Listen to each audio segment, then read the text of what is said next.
going on, guys? It's your boy Big Blue Drew 97 here today to talk to you about My Hero Academia chapter 238 titled Liberation. So yes, this is going to be my Hero review for this chapter, and just to go straight into it, I think that it was a very good chapter. There are a few points I enjoyed about it, which I'll get more into when it comes to this review. But to start off, probably the most impactful part of this chapter, which is tied to the most impactful part of the previous chapter, is the fact that Shigaraki in the first few panels of this chapter just crushes his father's hand once again, and this time it is accompanied with a basic flashback of everything that has come up to that moment, and reflecting on like what he was, like the moment that he killed his father, to the moment where like he would lose the hand and he would just put it back on his face as a sign of like way of calming him down. And by destroying the hand, it basically is showing him like, oh yeah, I don't need this anymore, which immediately ties into and it basically ties back into the fight with Redestro, because the idea is that the past few chapters have been flashback, but as soon as that flashback is over, we're getting straight into the action. And the action in this chapter was really good, mainly due to the fact that as soon as like we get back to the present time, Redestro just comes at Shigaraki with full force, and Shigaraki counters that full force by literally incinerating it before it even makes contact. Because within what is said for the chapter, basically Shigaraki just makes a comment like, yo, if you're gonna like do that, at least let it hit me first, because he basically incinerates it before like it even makes contact with him, meaning that he is able to basically like erode anything without even directly touching it now, which is a big buff in evolution for his power, or to be more specific, it's the awakening of his power that he already had. And this is even shown more when not only does he destroy his attack, but also like half of like the buildings in that area. So just like with one swift motion, he disperses the attack, destroys the attack, as well as like many outlying buildings. And it's not like just 2 or 3 like city blocks are gone, and it just shows the pure destruction not of just Redestro, but of Shigaraki at this time. And this is just like befuddling for Redestro in this chapter, because he's unable to understand like, how is this happening? How is he able to do this? Oh, I have a pain in my chest. Really, this was, and I'm not sure how accurate this is, but within that scene when he starts talking about his pain, what I think of it is, it's kind of like Fist of the North Star, when it's like, you're already dead. And that ties into the last few parts of the chapter, which I will get into later, but just keep that in mind. He feels a pain in his chest. And just think of the North Star's idea of like, you're already dead.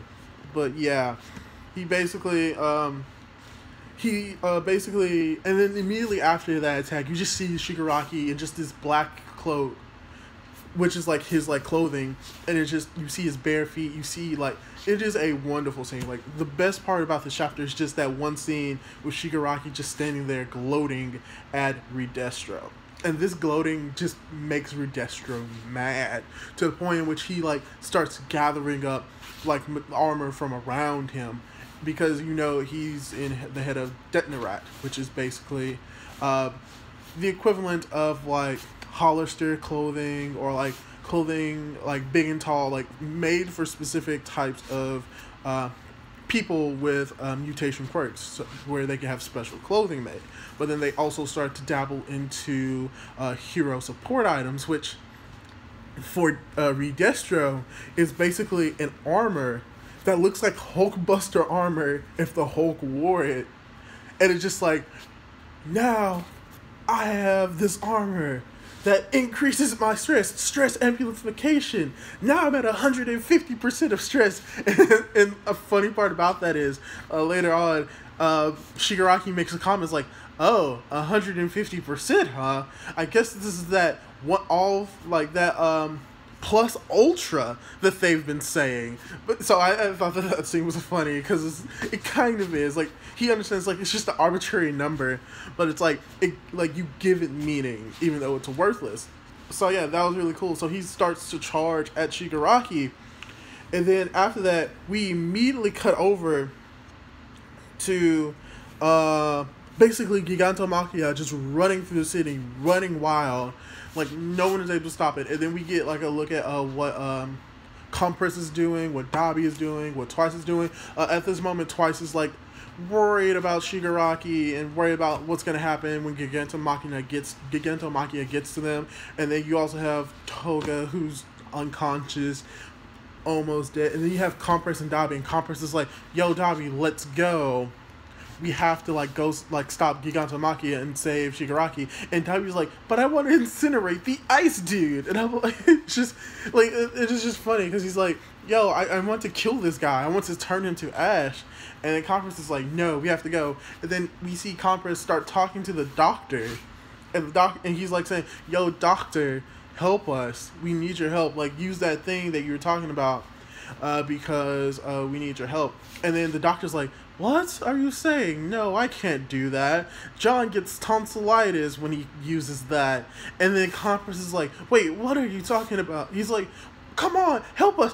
Wait 1 second. You're lying. You used it before multiple times." And it is just a funny scene because like the doctor straight up lies. It's like, "Yeah, no, I can't do it. John is he gets tonsillitis because of his quirk. Yeah, we can't do that." Even though like he has used it like multiple times to save them and to send them places, take them to like the warehouse multiple times and then send them back. It's like, "Oh yeah, if that's true, John has had tonsillitis, so it doesn't really matter." So like that's what Compress basically calls him out on that. It's like, "You're lying."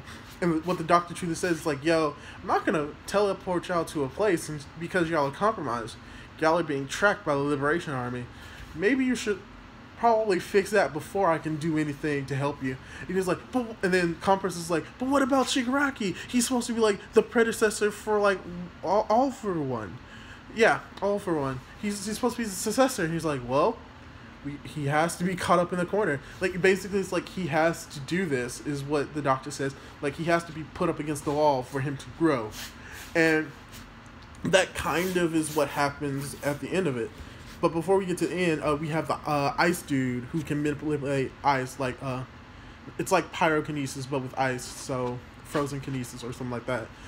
Gitten, and he's just thinking like, "Oh no, I have to save Redestro and stop Gigantomachia." And then you get a few flashbacks, one of Redestro basically being confirmed, like, "Yeah, you're gonna basically serve as Destro's heir. We've been waiting for this day." And then you have Gitten that's like, "Yo, you are going to be the key to stopping Dabi because he's like the one we're going to be worried about." Again, it's like, "No, I cannot let you hurt Redestro." And then you have another Liberation Army member, one of the higher ups, I forgot his name, but he is also worried about Redestro. But at the same time, Gitten, the ice dude, he tries to stop Gigantomachia and it fails. It just fails miserably. He just bursts through the wall, bursts through the ice, while the dude in like that car who has the ability to basically like power up his underlings, he also goes to Redestro. And then you just have a Spinner just hanging on the side because he's like realizing, like, "Okay, I'm gonna stay on." And what's funny is that he's only using one hand, so he's like sticking to it, like he's just sticking to it, and it's just his entire body is just in the air, but he's just able to stick to it with one arm. So that just shows like how great his quirk is when it comes to like just motion and like being able to be like stable. He can just use one hand instead of like his entire body. And then, so they all try to go to him, and you just see Gigantomachia call out, "Master's predecessor," and then you just see this face of like, what the? Because what happens in the final few pages is that Shigaraki, as I say, he makes a comment about 1%. So this is his plus ultra. He touches the ground, everything starts eroding, and then there's a panel of Redestro. He's like, "Huh? Oh, so that's what that pain was." And what is implied, at least from my point of view, is that the pain in his side was Shigaraki's quirk just eating at him. And just eating at him. And like causing him to erode.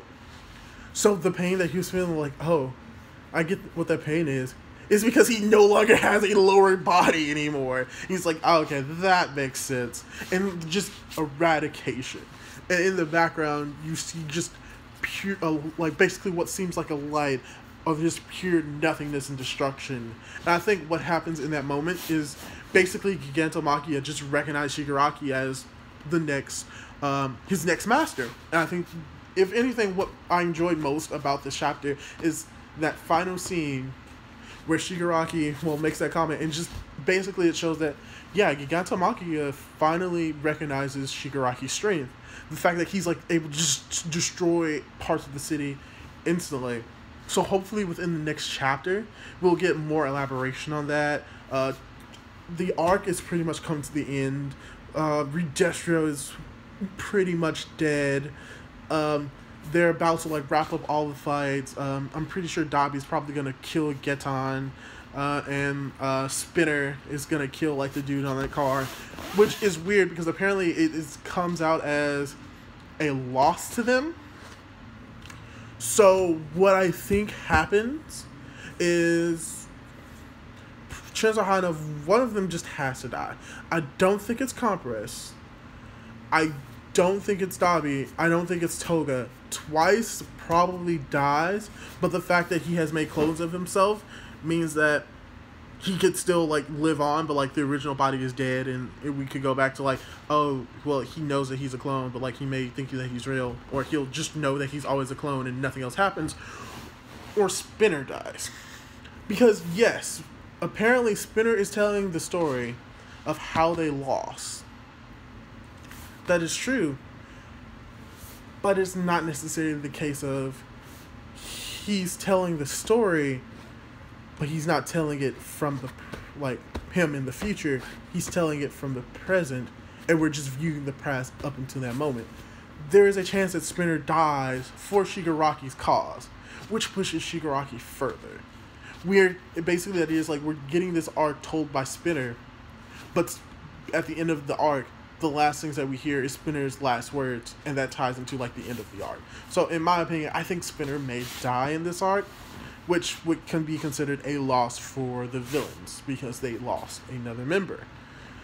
Or it could be another loss, like, all the destruction could have been blamed on, like, another organization, so, like, they lose because they don't get that accreditation, or they lose because of something that happens with Gigantomachia. We cannot know for sure right now, but in my opinion, what I believe is going to happen, Spinner is probably going to die, and Gigantomachia is going to be subservient to Shigaraki now. So we lose Spinner, but we gain Gigantomachia, and I think that's probably going to be the main crux of the next chapter or two. If not, we're going to get more fighting between Dabi and Geton. And realistically speaking, I don't think that we're going to know whether or not Dabi is Shoto Todoroki's brother or Inji Todoroki's son. I don't think we're going to get that anytime soon. But it's very much confirmed that they are siblings. So with that, hopefully you enjoyed this review. If I were to give this chapter a score, I'll give it around a 30.5. So it's slightly above average, so it's a good chapter, but it's not great or amazing. A lot of things I enjoyed about it. But besides that, hopefully you enjoyed this video, and I'll catch you guys next time. Goodbye! Whoa! Shoot! Oh, wow. Oh, shoot. That was... Ha! Goodbye.